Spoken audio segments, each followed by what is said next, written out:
Hello, welcome to Paradigm Shift on the Go. This channel is, the purpose of this channel is for the entrepreneur, and my intention is to keep lifting the spirit of the entrepreneur, nourish their soul. You know, the entrepreneurship is a creative game, and for many entrepreneurs, they've got this beautiful idea that's within them that they want to create a service or a product.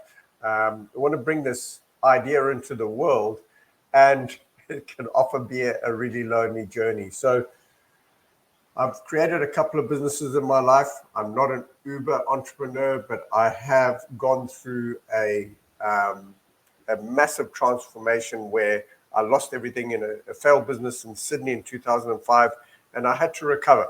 And fortunately, I recognized that entrepreneurship is not a do-it-yourself project. If you want to get to where you want to go quickly, then it makes sense to find a mentor. And I did, and I've had a couple of mentors, and they've made all the difference in my life. I just followed what they said I should do because they went through what I went through, and they came out the other side, and they did really well out of it.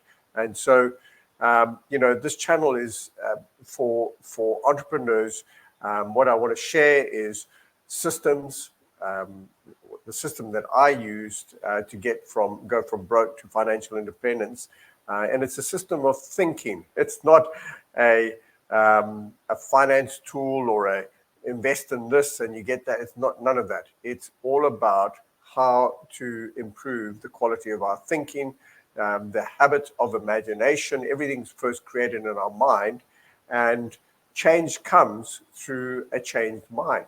That's where it happens. So when we understand the power of our paradigm, that keeps us where we are, because it's the logic and the reason says you've got no money in your bank account, so you can't invest in this project that you want to.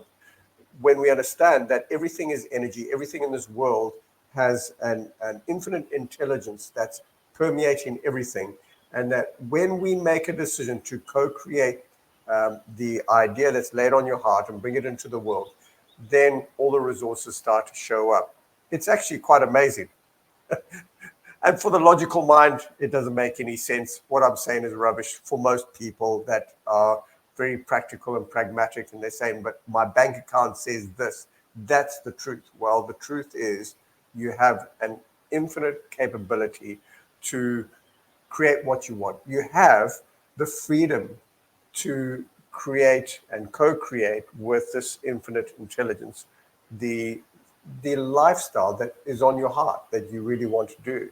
You have the freedom to activate this intelligence to work for you. It is working for you, but what happens is that in our logical world, we live through our senses. And so if our senses say that we don't have enough time to listen to this material, or I can't prove it, so it doesn't make sense, so therefore I won't believe it, and I'll just carry on suffering or sacrificing my time for a job or a business that I'm not enjoying.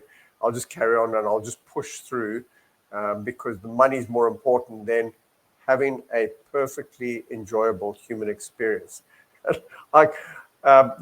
The more I think about it, the more I embrace this idea that we're here to have this beautiful human experience, that it can include creating a business, creating wonderful relationships, having a great recreation, and living in a healthy body. We can have all of that. But for most people, we get fixated on generating income to pay for the mortgage, send the kids to school, and we don't leave much imagination for what's possible. The next question that people ask me is, well, I don't have all the qualifications to create what I want to create. We're so conditioned by our society to believe that we have to have a degree, we have to have this qualification, that qualification. It's not the truth. And you can find evidence to prove that it's not the truth, because there are many inventors in this world, past, present, that weren't qualified in the area that they qualified, and they created huge transformation for humanity. You have that ability as well. It's the formula that we're working towards in this channel, and it forms the foundation of it, is that desire what you want plus non-resistant belief in achieving that desire equals desired outcome. And if you look that formula up for sustainable radical change in your life, you'll find it in pretty much every good self-help book ever written, including the Bible. Christ gave it to us 2,000 years ago. And if we operate our lives to that formula, then everything's possible. So what I want to talk to you about today is how to let go of stress and overwhelm and why that's important. And,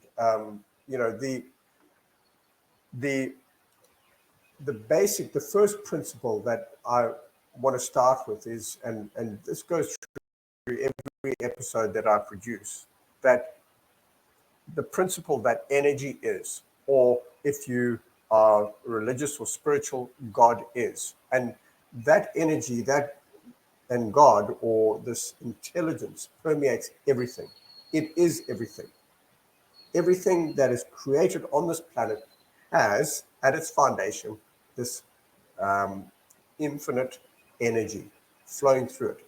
And we can learn to harness that energy. We came to this planet actually to create.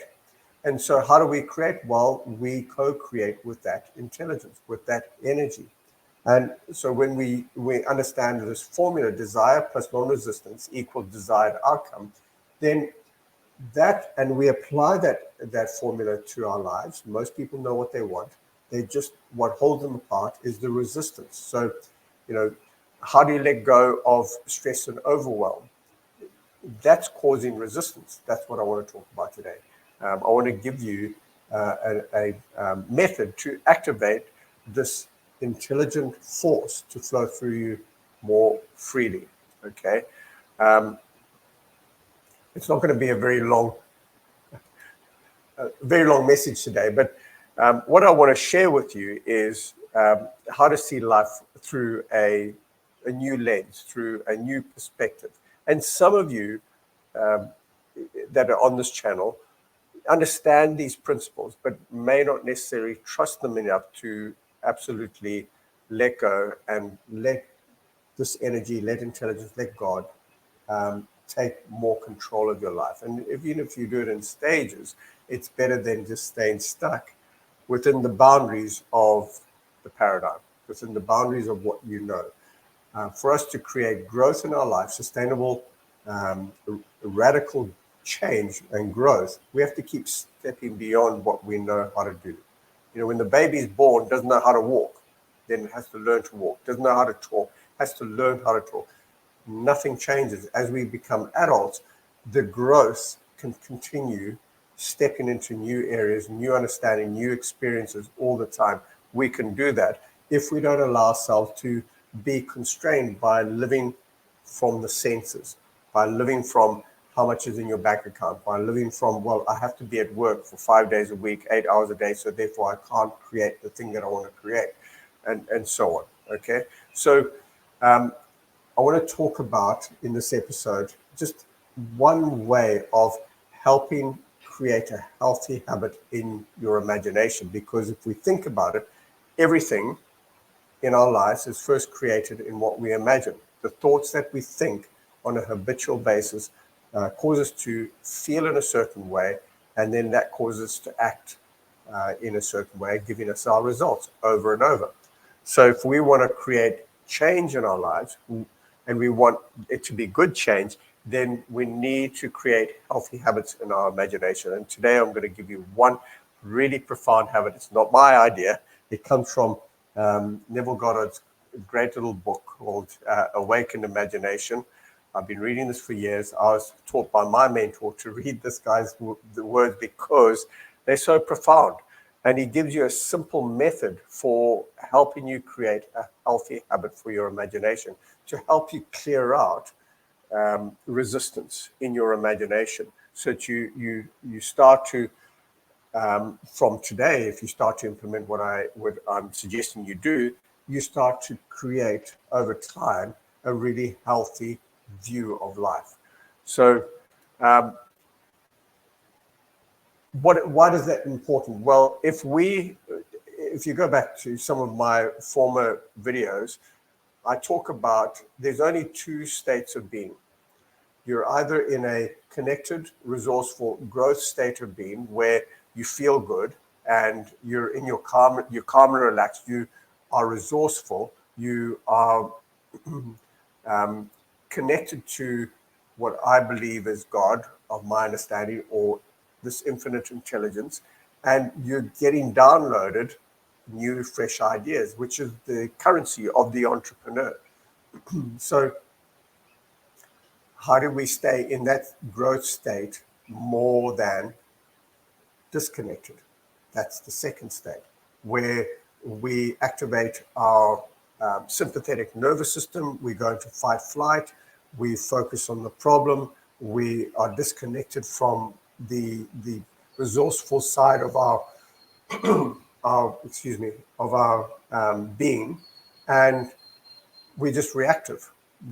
We don't feel good.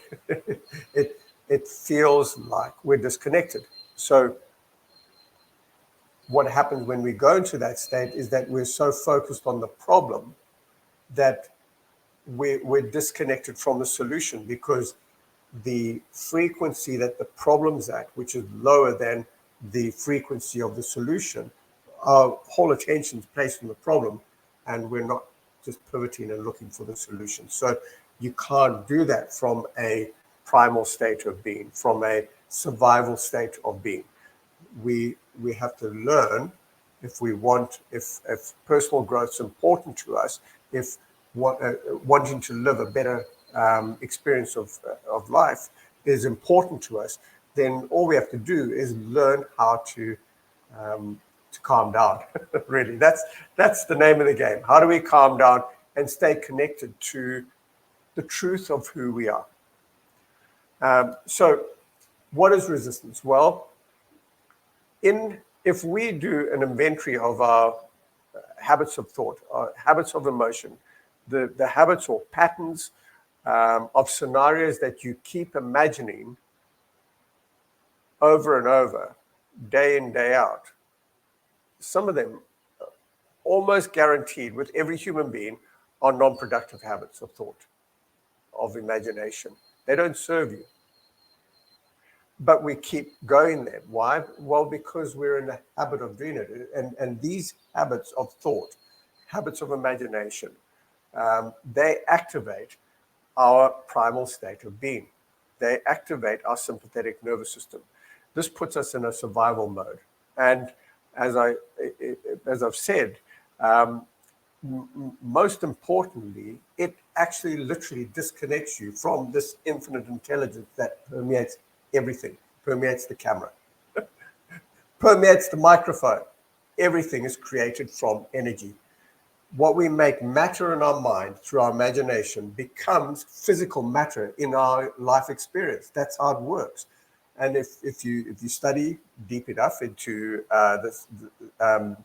physics and science and so on, the scientists have found that if they break matter down to its smallest component, that ultimately it is just pulsating light.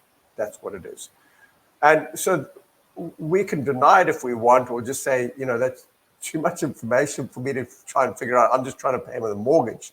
Not much is going to change if we don't decide that, well, I'm just going to get some more information and start to look at life from a different point of view. So what I want to do today is I want to share a concept that help you move past resentment.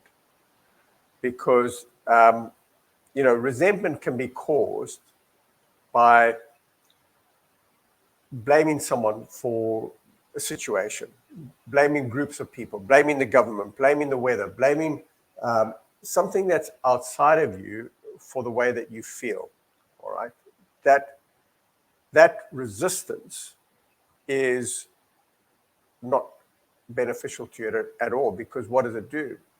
It triggers a primal state of being. It triggers you to go into survival mode. You don't feel good when you go into that repetitive, habitual way of complaining or blaming other people. You know, what is another resentment is discouragement by the behavior of other people. I stopped watching the news a long time ago. Reading the news, I don't read the news. What's the point? It is designed to activate my primal state of being. It's designed for me, the clickbait, if it's online, is designed for me to get aroused and get upset. And there's no value in that for me, because I've got a big goal in my life, and I'm not saying that I ignore it, ignore what's happening in world affairs and so on. My friends are going to tell me what's going on. They all have formed opinions. They all are into watching the news over and over, and that's just what it is. So I get the information anyway. I can't change whether a certain president gets into the US office or not. I can't change that. I'm Australian, so I don't care. And it's no point in me getting activated about it.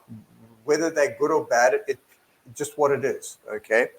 So if you're holding anger, if you're holding feelings of that you want to have revenge, or feelings of hate, rage, or jealousy for groups of people or someone else, those are causing massive amounts of resistance in you, causing you to stay in a primal state of being. And there's no value to you. And, you know, if you want to advance in whatever in your human experience, if you want to have a better quality human experience, then we can only advance through our imagination, or we remain imprisoned by our senses and imprisoned by watching the news or reading the newspaper and getting activated by the information that's being presented to you. Okay, the economy is bad. Well, is it? You know, the economy is bad according to someone's interpretation, but in every economy since man has known, some people have thrived. It doesn't matter if it's a good or bad economy, people thrive and others don't. So just make sure if thriving is important to you, that you don't get activated by what some clever economist has said about the economy. Don't buy his idea. Look for the opportunity. You know, and whether that's morally right or wrong, that's a different discussion. I'm just saying, for the person who wants to improve the quality of their human experience, then the more we stay in a connected, resourceful state of being, the better it is for us, but it's also better for the people that are around us, that we come into contact with, because that allows us to be creative. And the thing that you came to this planet to create, you can create quicker when you stay connected to your growth state of being. Okay, so Neville maintained that the first act is always to correct ourselves. So let's say that in this chapter, he talks about what he calls the pruning shears of revision. And he said this is a really important subject that we can implement on a daily basis. So the one thing that I encourage people to do, we've got a WhatsApp group of people that are on a daily basis. They are following a process of writing out what they're grateful for. You know, it doesn't take long, but every morning they're starting the day by using the powerful practice of daily gratitude, and that's producing some results for people in that group, that WhatsApp group. And it's free to join. If you want to just go to my website, there's an application form. If you want to fill that out, send it through to us, and then you know, it's for entrepreneurs. So if you're an entrepreneur, then you're more than welcome to join. And this is the next stage of that daily practice, is that before you go to sleep every day, you have the opportunity to just go through your day from where you're lying, go in reverse back through the day and look for situations, scenarios, circumstances that got you upset, that activated you and moved you into a primal state of being, and rework that in your imagination to how you'd prefer it to have come. So if it was a situation with your spouse or with your partner or with a colleague at work that ended up in an argument or something that wasn't enjoyable, that had no positive outcome in the interaction, revise that. Reimagine how you would have preferred it. What you're doing is you're training your imagination to see life from a different point of view. Because the one thing that I've come to understand is that my subconscious mind, my emotional mind, doesn't know if it was from the past or if it's from the future. All it understands is what is now. And so if I go into tomorrow, if I go to bed tonight and I got an email from a client and they said they want to cancel their contract, and it could end up in a dispute. That's not what I'd prefer. Or I'd been talking to a potential client and then they've gone with someone else. That's not the outcome that I was looking for. I can revise that in my mind and I start to imagine a better outcome. What that does is it helps you build a healthy imagination, a healthy habit of looking for the good in your life all the time. And it starts to change the way that you perceive life. It makes things lighter. It lifts your spirit. You're not fixated on the loss of the contract. You're not fixated on the outcome of the argument. You're forgiving it. You're letting it go. You're giving it over to God. And you're releasing yourself from this stressful situation. You're letting it go. You might harvest some good out of that interaction, out of that loss of contract. You may harvest some good, but just let the rest go. And so now you're not walking into tomorrow with this interaction in the back of your mind, how big or small it is. You've just revised it and you've forgiven. So where does this whole principle come from? Well, when Christ, and I'm not religious, I keep saying that, but when he walked on this planet, one of the disciples said, how many times should I forgive my brother? And he said, should I forgive him 7 times? And Christ said, no, 7 times, 70 times. And the reason for that, he was giving us the formula for letting go of stress and overwhelm. Just letting it go and maintaining a healthy state of mind and moving into every day, just looking for the good in a growth state of being and connected to your highest source of supply. And as Neville says here, I'll just read some of what Neville says here. Revision is the greatest importance when the motive is to change oneself. When you want to create change in your life, then you have to allow yourself to forgive and forget so that you can stay in a connected state of being for more often than you're not. So man either goes forward to imagination or remains imprisoned in the senses. I'm just going to read through. I've given you the simplicity of the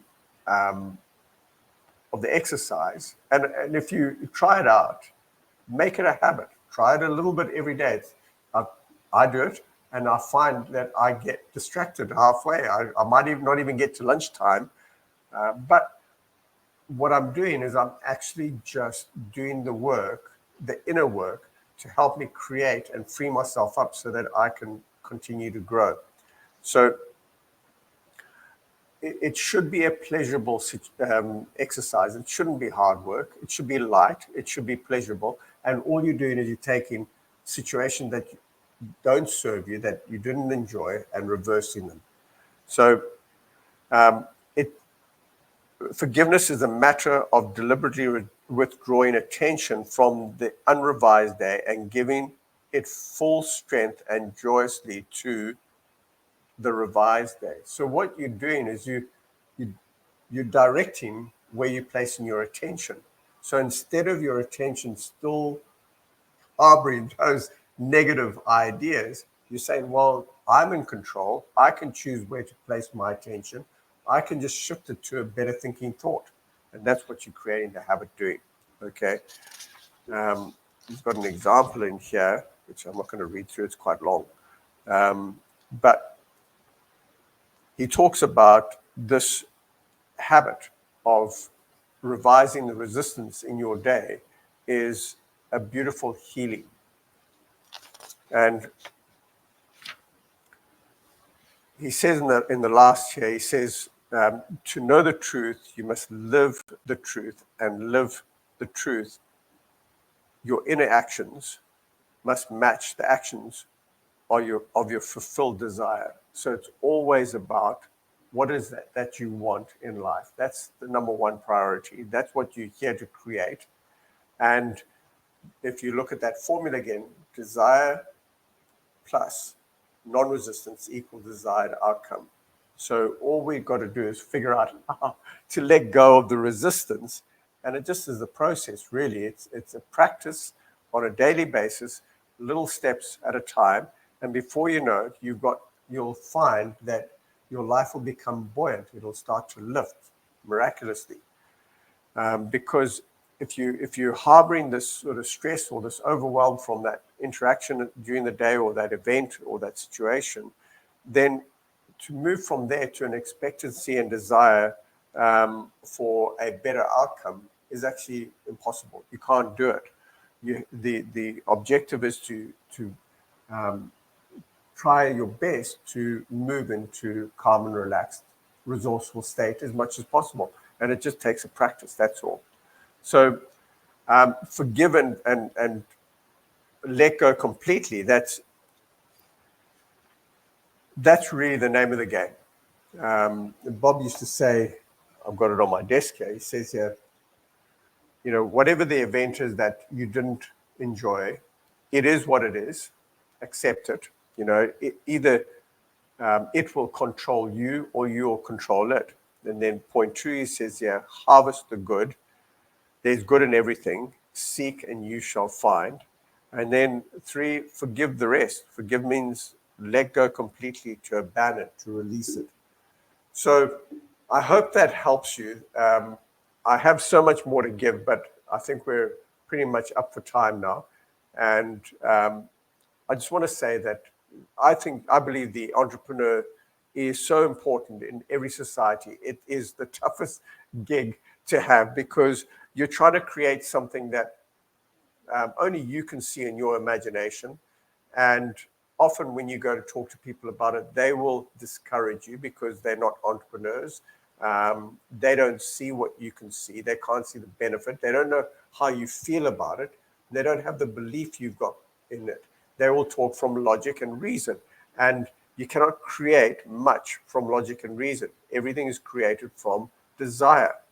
And so I just want to encourage you that your future, if you let it, is certain in terms of the creation of what it is that you desire. It is certain, and everything works out perfectly for every human being as it was designed for us, our lives. And we just have a choice to take a bigger bite of life, of this human experience, if we choose to. And so I just want to say that for the entrepreneur, I love you because I believe that you're an important part of every single society, because you're the creator of jobs, you're the creator of new ideas, bringing them into the world that make our lives better, that make our lives easier to live with your creations. And I just encourage you to stay the course and keep listening to these ideas. If you want to join the WhatsApp group, it's almost an accountability group. It doesn't cost anything. Just let me know.